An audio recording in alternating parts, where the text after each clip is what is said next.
Et nous retrouvons notre correspondante Ondine de Gaulle. Ondine, bonjour. Que savons-nous de cette attaque meurtrière? Alors effectivement, la situation est très tendue.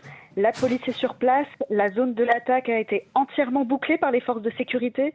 Au moment où l'on parle, les opérations de secours sont toujours en cours. Un état d'urgence a été décrété dans les principaux hôpitaux et centres médicaux de la capitale. L'attaque a eu lieu dans une mosquée située en périphérie de la capitale, dans le quartier de Tarlaï. Selon des gens sur place avec qui nous avons pu nous entretenir, l'explosion s'est produite juste après le début de la prière du vendredi, qui est le principal rassemblement hebdomadaire où des centaines de fidèles s'étaient réunis. Selon un communiqué de la police, l'explosion s'est produite lorsqu'un suspect qualifié de kamikaze a tenté d'entrer dans l'enceinte du lieu de culte. Les autorités indiquent que l'assaillant a déclenché des explosifs après avoir été intercepté à l'entrée. Sur les vidéos qui circulent sur les réseaux sociaux, on peut voir l'intérieur de la mosquée fortement endommagé avec de la fumée et des blessés.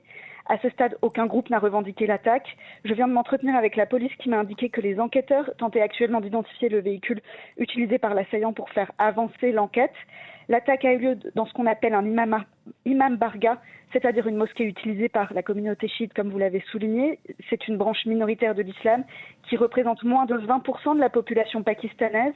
La communauté chiite a déjà été ciblée à plusieurs reprises par des groupes terroristes dans le passé.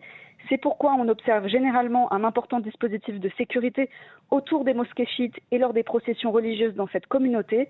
C'est donc le deuxième attentat en l'espace de 3 mois dans la capitale et le niveau d'alerte sécuritaire est désormais maximal.